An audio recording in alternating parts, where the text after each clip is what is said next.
जुन्नर येथील भांडी व्यावसायिकाच्या दुकानामध्ये रात्रीच्या वेळी शिरून तांब्यांचे हांडे चोरणाऱ्या महिलांच्या टोळीला स्थानिक गुन्हे शाखेने अटक केली. चोरीला गेलेले तब्बल 55 तांब्यांचे हांडे देखील जप्त करण्यात स्थानिक गुन्हे शाखेला यश मिळाले आहे.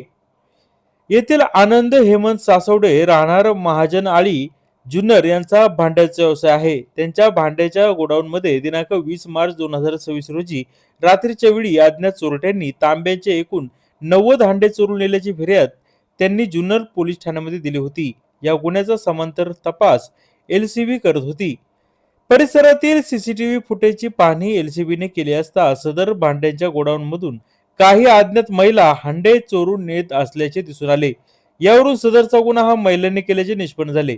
गुन्हे शाखेचे सहाय्यक फौजदार दीपक साबळे व त्यांच्या पथकाला एका गोपनीय बातमीदारामार्फत मिळालेल्या माहितीनुसार हा गुन्हा सारिका बबन मकवाने, अंजली सूरज वाघमारे, सुरेखा राजू वालेकर सर्व राहणार पंचलिंग वस्ती जुन्नर यांनी केल्याचे निष्पन्न झाले.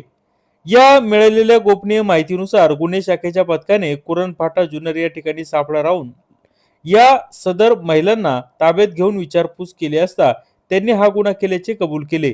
त्यांच्या ताब्यातून चोरीला गेलेल्या 90 हांड्यांपैकी रुपये 1,37,500 रुपये किमतीचे एकूण 55 हांडे जप्त करण्यात आले आहेत. त्यांची वैद्यकीय तपासणी करून पुढील कारवाई कामी त्यांना जुन्नर पोलीस ठाण्याच्या ताब्यात दिलेले आहे.